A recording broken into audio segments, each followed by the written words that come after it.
Okay, guys, good afternoon. No, good evening, rather.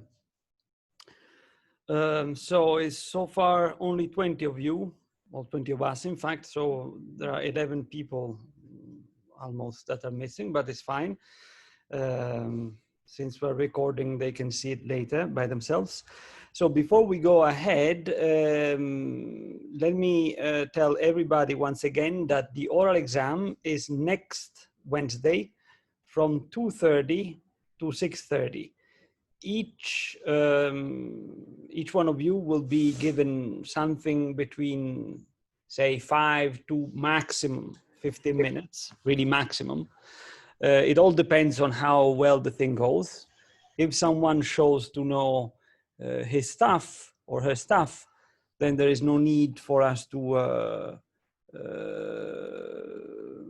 extend the conversation, so to say. I know that some of you have an exam at the same time until 4:30, so you can just organize yourselves in such a way that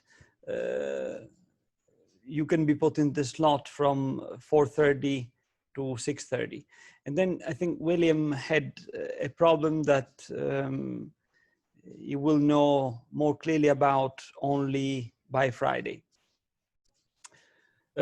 As for what is going to be the focus of the oral exam is whatever we have treated so far during our lectures. So you can find everything on the videos, the text that of Plotinus, the translation of which I've given you, and the commentary, okay?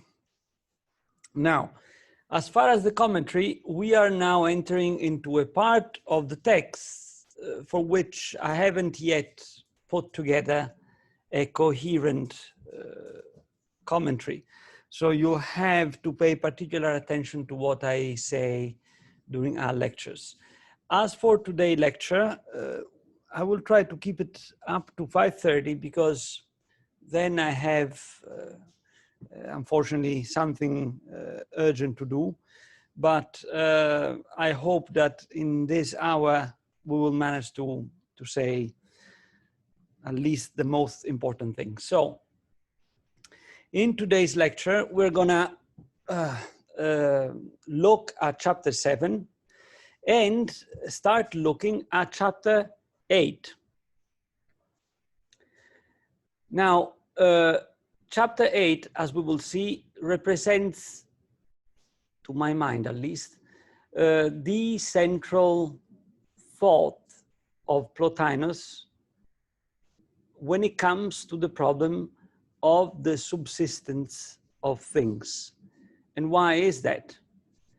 Because in chapter 8, Plotinus talks about that reality which more than anything else is real, namely the intellect.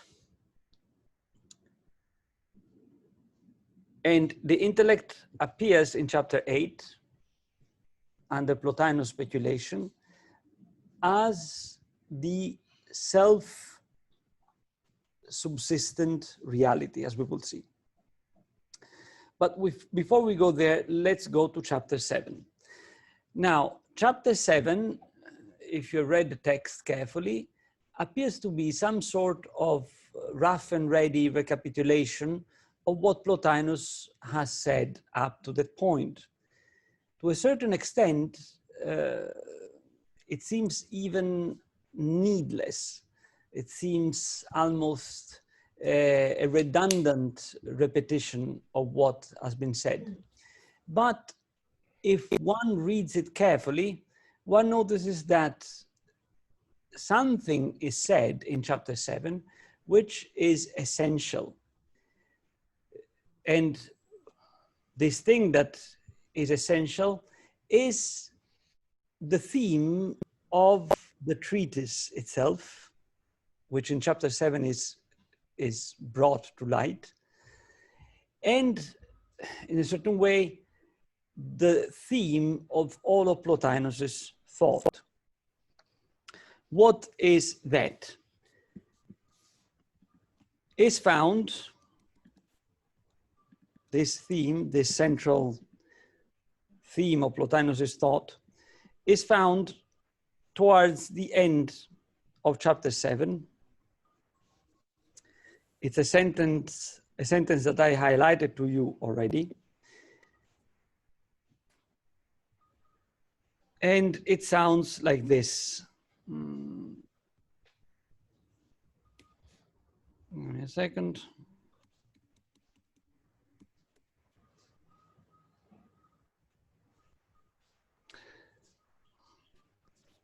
Towards the end of it, line 1, 2, 3, 4, 5, 6, 7, line 7, starting from the end, Plotinus says, "For making something be is to make an ethos. And this is the filling everything up with the act of vision." Why is this sentence so important? In which sense does this sentence make explicit the underlying theme of the entire treatise and in fact of the entirety of Plotinus's thought? It does so because it shows that the preoccupation of Plotinus's thought is that to understand how things come to subsistence. What does subsistence mean? Subsistence refers to the fact that a thing, anything, stands as a thing. A tree as a tree, a dog as a dog, a flower as a flower, and so on and so forth. And as such, subsistence is something that is at the core of the being, both of sensible things, hence of the things that we see with our eyes and touch with our hands, and intelligible things, things that we grasp through our mind. For example, numbers or geometrical shapes or the form of anything sensible. So the form of treeness, the form of flowerness, which are what Plotinus calls properly, according to the Platonic tradition, ideas. The question that besets all of Plotinus's speculation is precisely this: what allows a thing to be that thing? Or put in other words, how does a thing stand as a thing? I hope it's clear by now that when I say thing, I mean both, as I just explained, sensible things, things that are grasped through sense perception, and intelligible things, things that are grasped through the mind.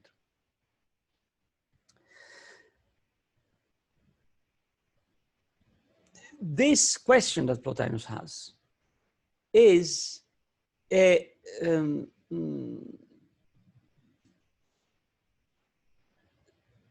development, so to say, of the position first established by Plato, according to which being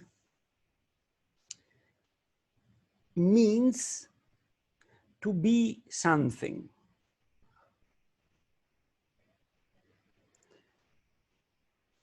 Being means to appear in a certain determinate form.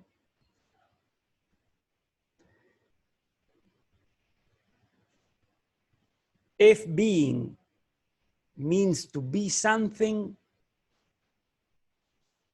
then the question that Plotinus asks legitimately is how each of these somethings keeps itself in being.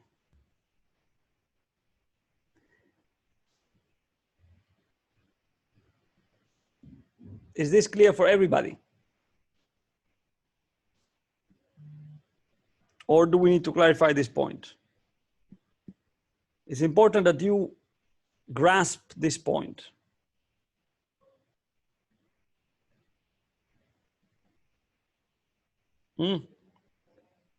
Clear? Okay, good.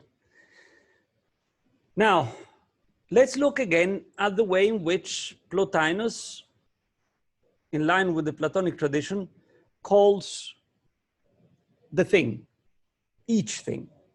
He calls it eidos. Anything is an eidos. What does eidos mean? Let's remind ourselves of what we said some weeks ago. Eidos is what offers an outlook, what offers an aspect, what gives itself up to be seen as that thing.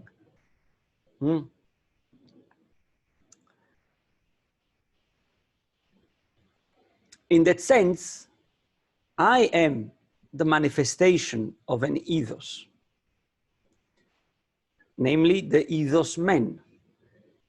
And insofar as I am a something, I myself am an eidos.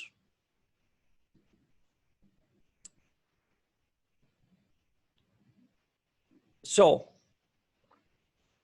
how does an eidos subsist? That's the question. So far, we've seen that Plotinus has put forth a hypothesis which he himself deems audacious, almost paradoxical, in fact, paradoxical, he says, according to which everything is the result, the result of a particular activity, the activity of vision, the act of vision. If we keep in mind the fact that for Plotinus and for the Platonic tradition, everything, insofar as it is an eidos, something that gives itself up to be seen, then we can more easily understand why he uses the verb theorin, which comprises the semantic field of vision. He does so because the completeness of being, since it comes to stand as something that has an aspect, the completeness of being comes into its full manifestation only through and thanks to an act of grasping, and grasping precisely through vision. In other words, vision is understood by Plotinus in line with the Platonic tradition as that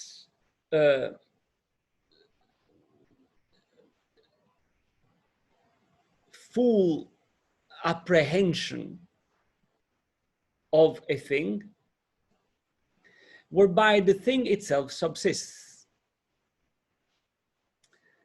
However, this apprehension,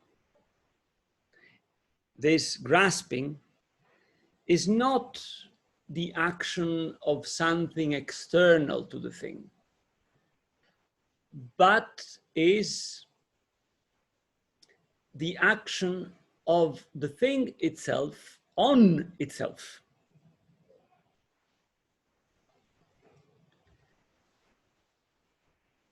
And the difference in gradation among the various realities, the difference in the ladder of realities that were talked about in the past, rests on the fact that certain realities, the lower ones namely, do not manage to grasp themselves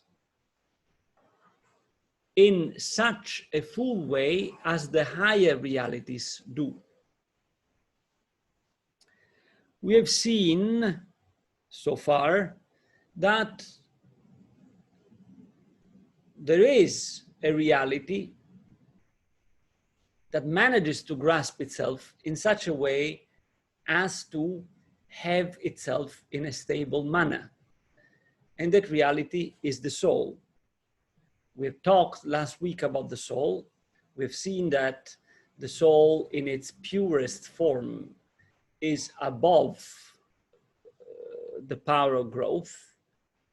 We've seen also that the power of growth is not detached from the soul, but is in a continuous line within the soul. But the soul is not the highest reality. As I told you before, the highest thing is the intellect. What is the intellect?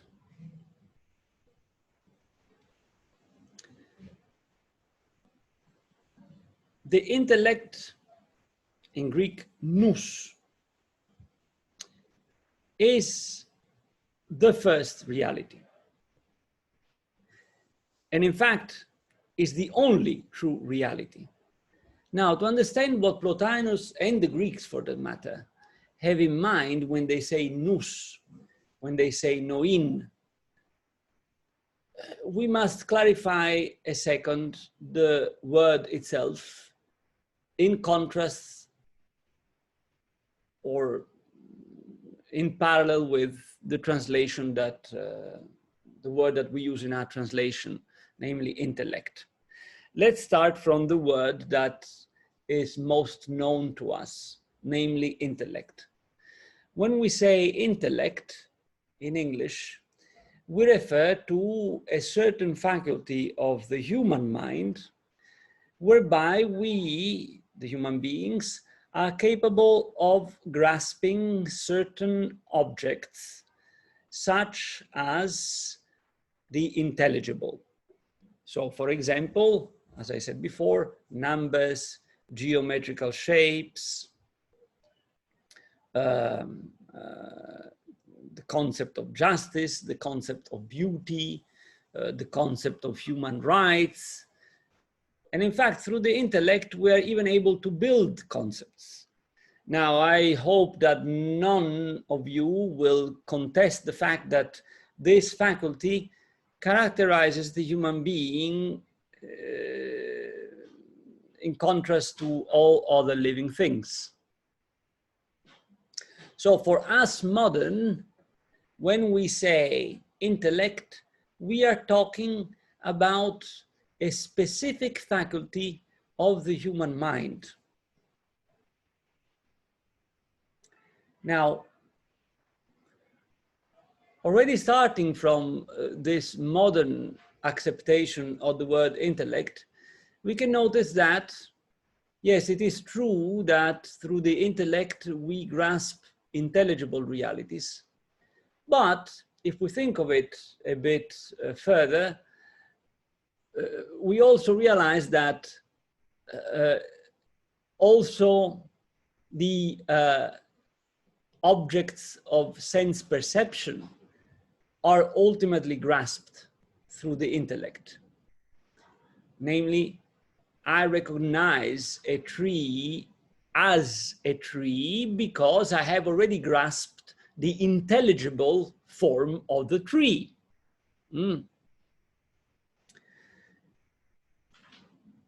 So the intellect, when looked at in its totality and in its actual power, is more than just a faculty of the mind whereby the mind grasps or fabricates certain concepts that are only intelligible. The intellect, when taken in its totality, in its full depth, is instead that ability which is only human to grasp things as things.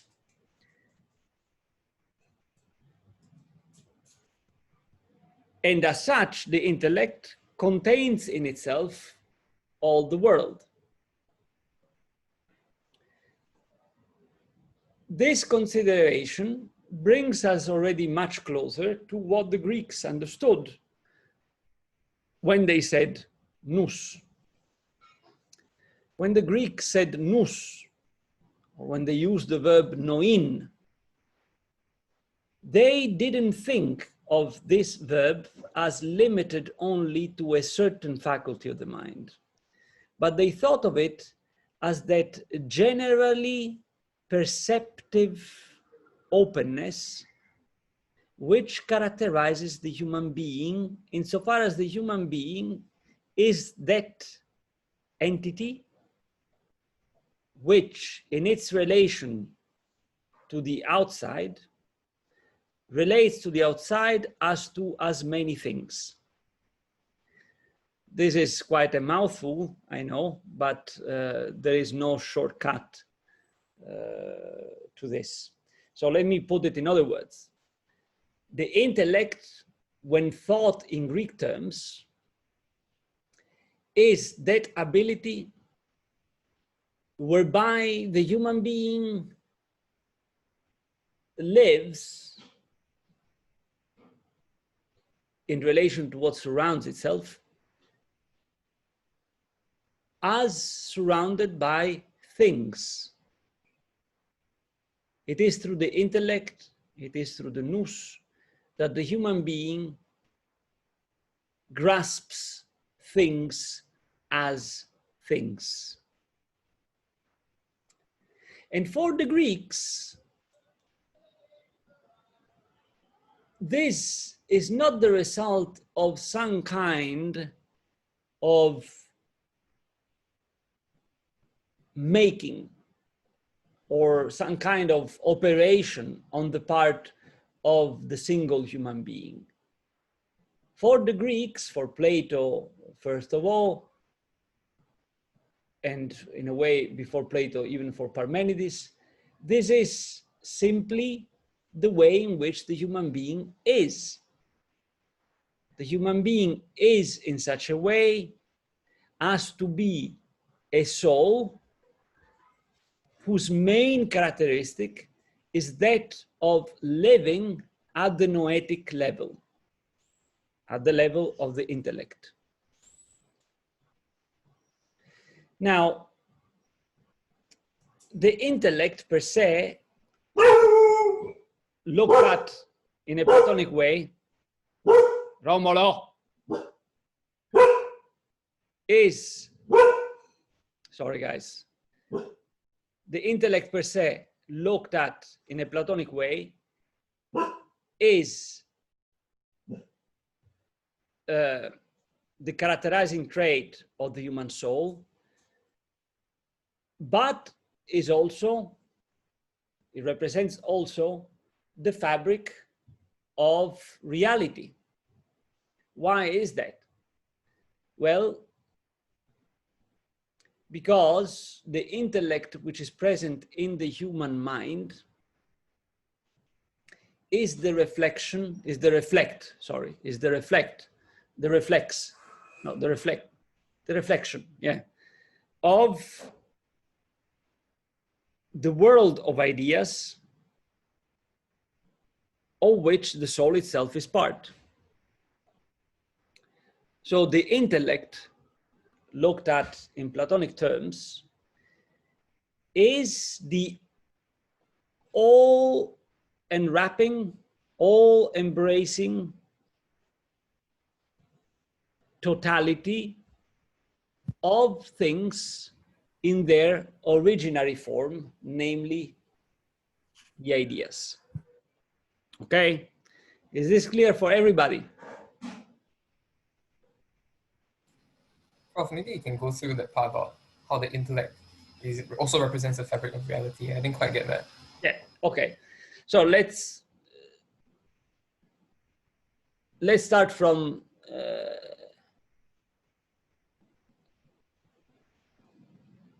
from something that Plato says in the Phaedo, okay? That dialogue that you're familiar with.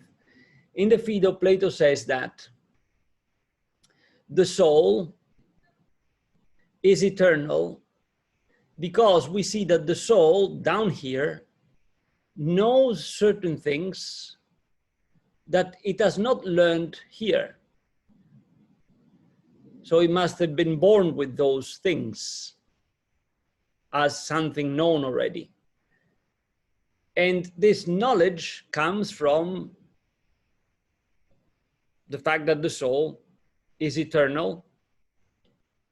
And being eternal, the soul itself is an idea.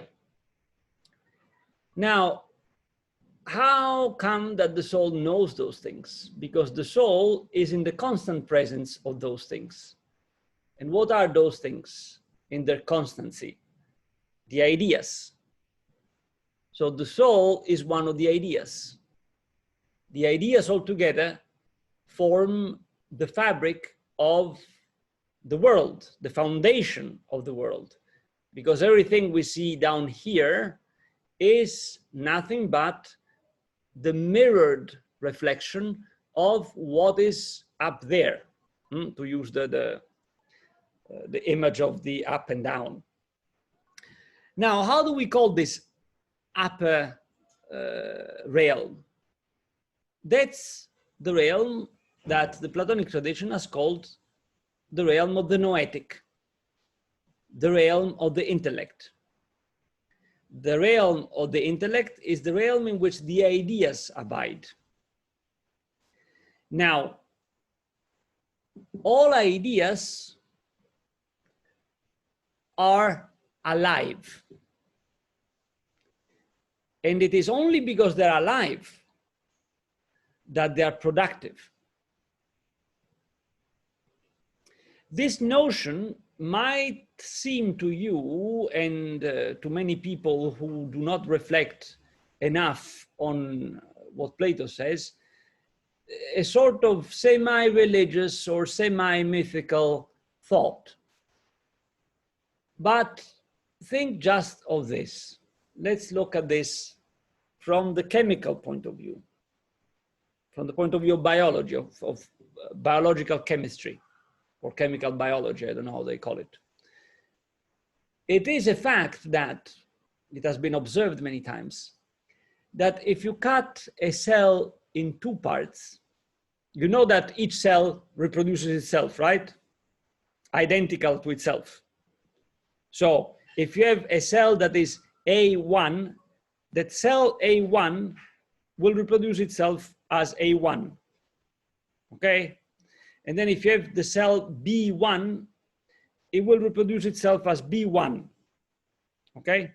Now, it has been observed that if you take cell A1 and you cut it, and you form A1A, A1B, what you would expect is that A1A produces another cell identical to itself, namely A1A number 2, right? Instead, what has it been observed several times? That A1A and A1B, when they reproduce an exact copy of A1. What does this point to? It points to the fact that there is a sort of imprint, if you will, which precedes each particular instance, out of which each particular instance is modeled, into which a tampered with instance will go back to. So in this sense, one could say that the model is, in fact, the true alive thing. because what operates as living shapes itself according to that model. What operates as living is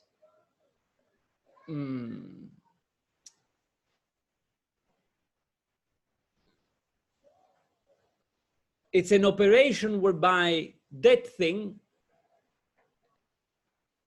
makes itself, shapes itself up in agreement with the model.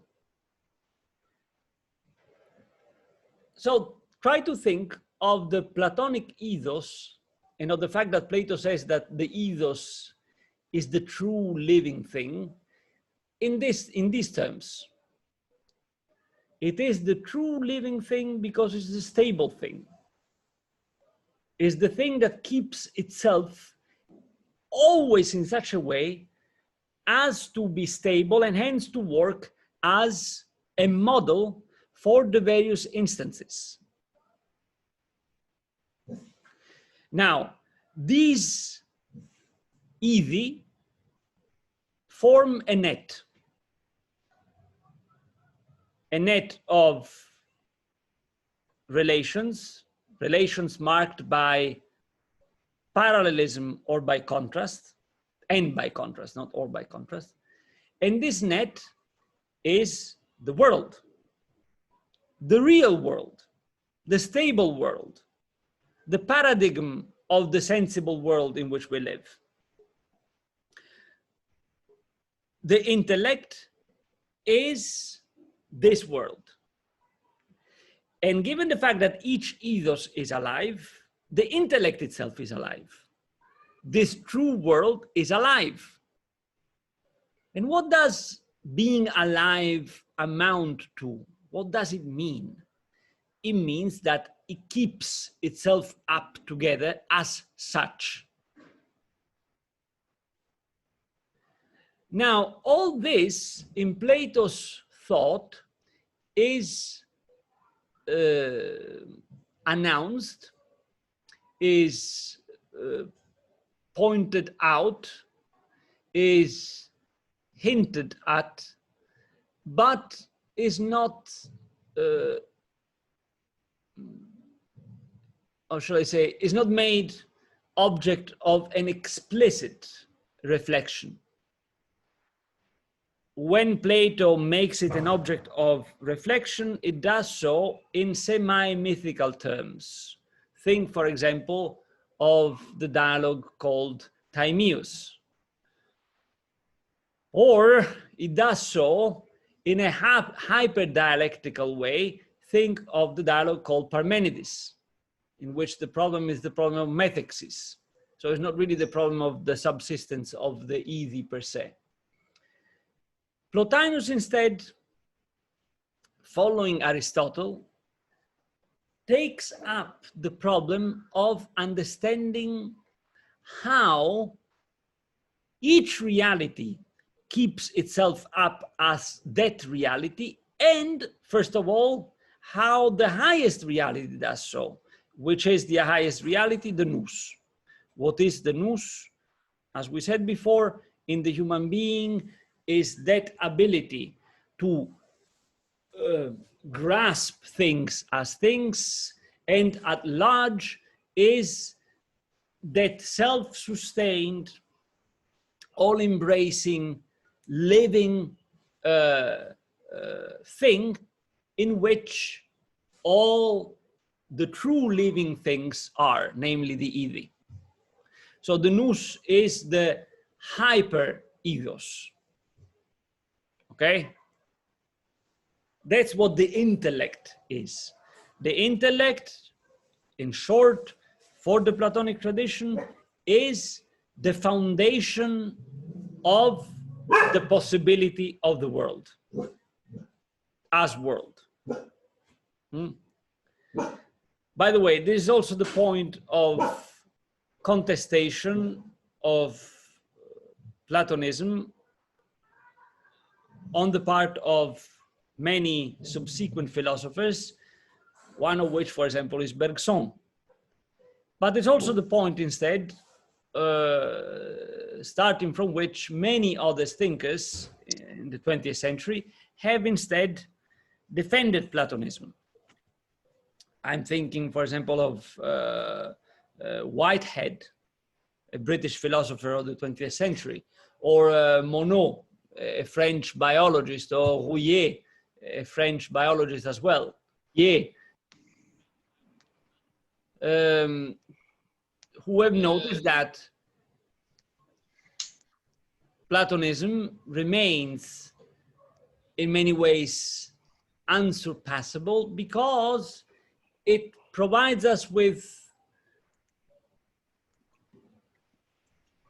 certain conceptual tools to grasp how things work. In any case, I don't want to get into the reception of Platonism in the 20th century. My only goal for now is to clarify for you the word intellect nous. So let me repeat it once more.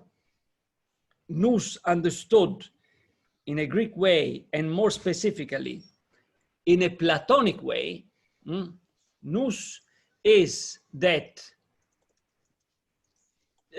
typically human ability to embrace things as things, but Plato says we human beings can do this only because our soul is itself part of the noetic world, which it mirrors.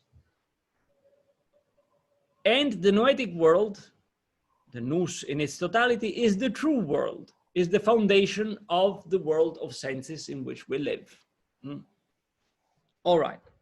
Is this clear to everybody? Oh, hi, Paul. So I have a question.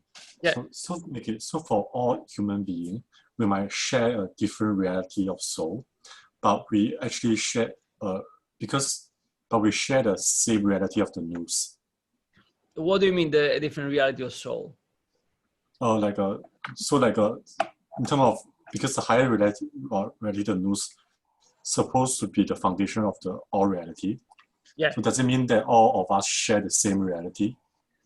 Yeah, of course. Yes. Yeah. So, but then the reality of soul is part of this highest reality. So, so we do not share the same soul in this reality, right? Okay. So the confusion here comes on the term soul. For the Platonic tradition, the soul, as we said, and for the Greek tradition at large, the soul in its core is life itself. Life which then gets differentiated according to the material object it governs. So in me, the universal soul in my body takes up certain characteristics. And of course, it becomes differentiated from your soul or the soul of my dog. It is affected in a certain way by a certain body, namely my body, which differs from your body and differs from the body of the dog. However, in essence, is the same thing as your soul on the one hand. And on the other, being the same thing as your soul, it shares in the same ability to live noetically, to live at the level of the nous. Whether I do that or not is then a matter of my choice and my disposition. But there is no substantial difference in the various souls. They're all branchings out of the same thing. And ultimately, each single soul goes back to the same thing. Okay? Is that clear? Oh, yes, that's very clear. Thank you. Welcome. All right, so now the nous.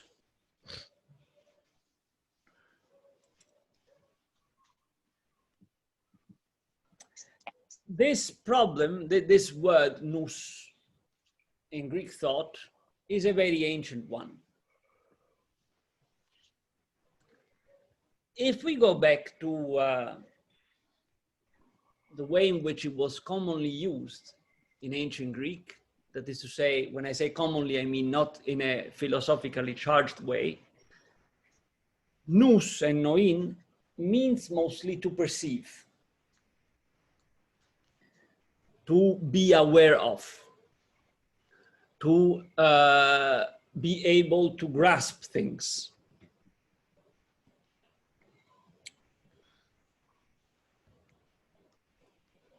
Philosophically, though, the word is used for the first time by Parmenides. Let me write them down for you.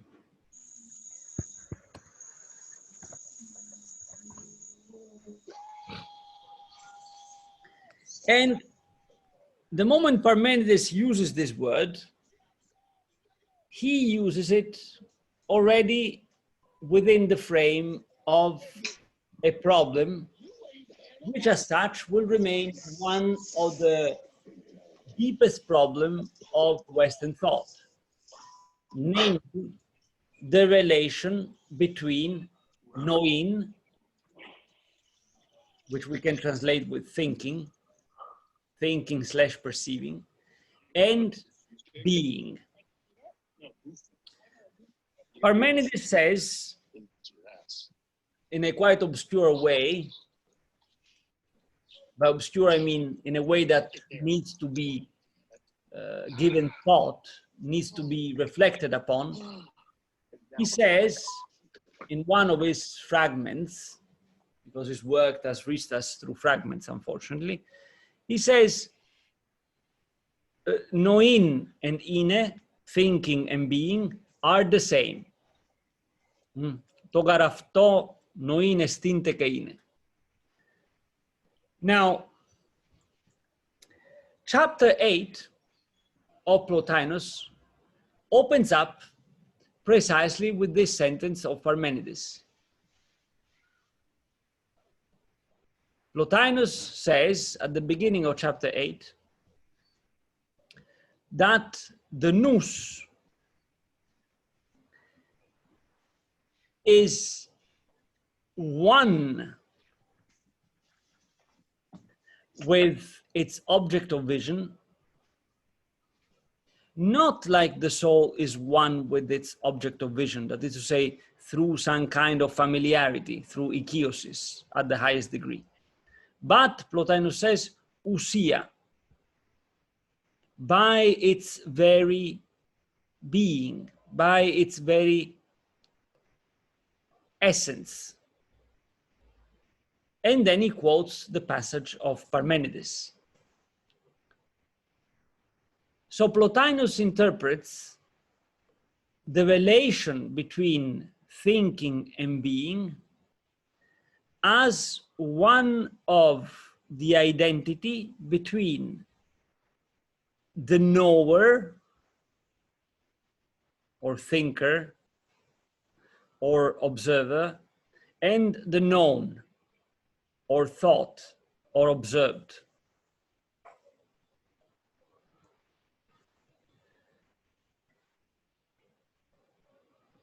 True being for Plotinus then is that being that possesses itself in the act of thinking itself, which is the act of seeing itself. True being for Plotinus is the coincidence of the act of vision with what it sees. And what is it that it sees? It sees itself. Now, there is a super important point that tells us something extremely important about how being is conceived by the Platonic tradition, because here we can take Plotinus as the culmination of the Platonico-Aristotelian tradition. What is being then? Being is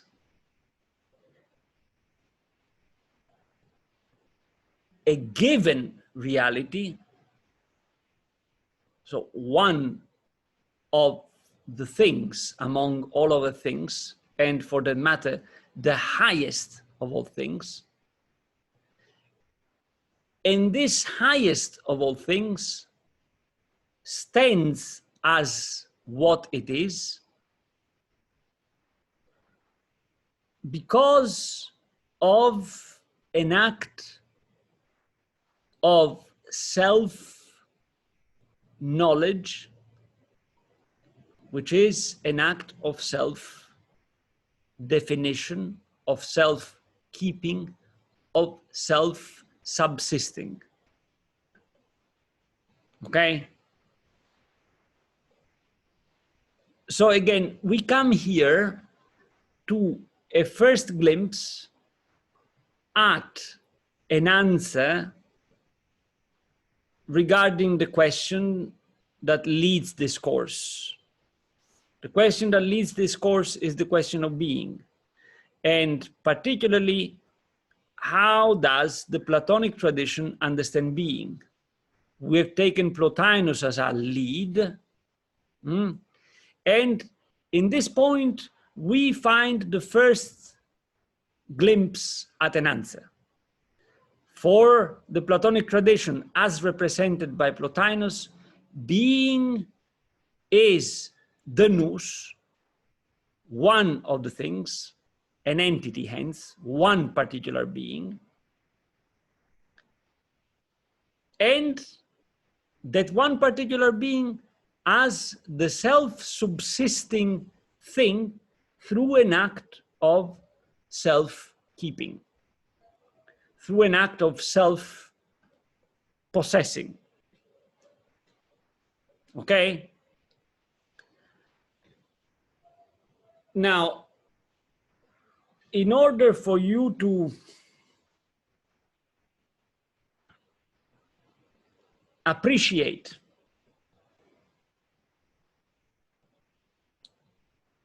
this point that we reached, we will then go on and read what another thinker has to say regarding this passage of Parmenides that Plotinus quotes and puts as the exemplification of his thinking regarding the nous. And the thinker is Heidegger. So the saying of Parmenides that Plotinus uses at the beginning of chapter 8 is the point of distinction on how the question of being can be thought and answered.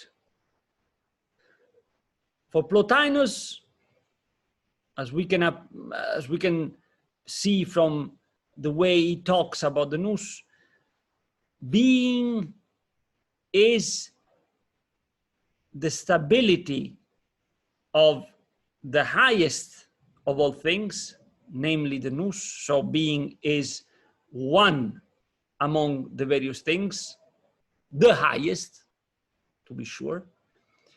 And being subsists thanks to and through an act of vision which keeps that reality together. So being subsists as an act of self-making. For Heidegger, we will see that the sentence of Parmenides can be read in a completely different way, can open up completely different avenues of thought. For now, I want to stay on this point, namely that being for Plotinus is the nous, because it is the highest being. And as such, as I said already now twice, let me say it 3 times, because as the church fathers used to say, omne trinum perfectum, everything that is threefold is perfect. That highest of all things, which is the true being, subsists as an act of self-making. And that act of self-making is, of course, the highest instance of theoria, of the act of vision. We will see that this is a possible way of understanding being. It is the way that has characterized the entirety of the metaphysical tradition of the West. And is, by the way out of which comes the understanding of being as what is made to stand. And in modernity, what is made to stand is the result also of a making, but of a making of the subject, of the human subject, the making operated by the human subject, the making of subjectivity. And then this subjectivity can be both the will of an individual, and even more so, the will of an entire society. We will see this later on. The idea of subjectivity in any way comes in direct line with the idea of being as the result of an act of self-making that we see here in Plotinus. Okay? For now, I will stop here. Now, I know that what I said, and this part particularly of the treatise, is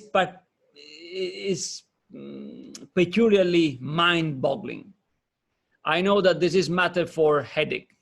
And I myself, to tell you the truth, I don't find it very pleasant to talk about these things. It's easier to write about these things than to talk about these things, because every time I talk about these things, an enormous effort is needed for me to be concentrated on what I'm saying. There will be much more to say, but we will say this next time we meet, okay?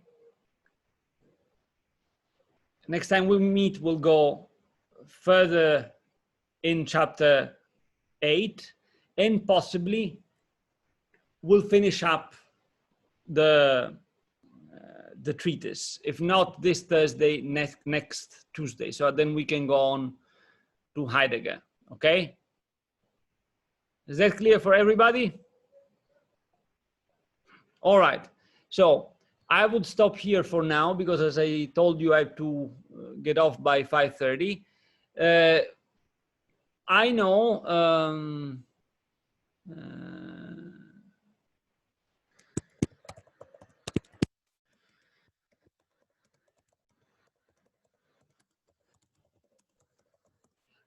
that what I said is difficult, so feel free, and in fact, I encourage you this Thursday to come up with questions, okay? Any question. Don't think that even if you come and tell me, look, what you said last week, what you said Tuesday remains unclear, I'll be happy to repeat, okay? Because I fully realize that this is difficult stuff, all right? Okay, so I'll leave you for now, and I'll see you on Thursday. All right? Bye, guys. Bye, Professor. Take care. All the best. Thank you, Prof. Bye.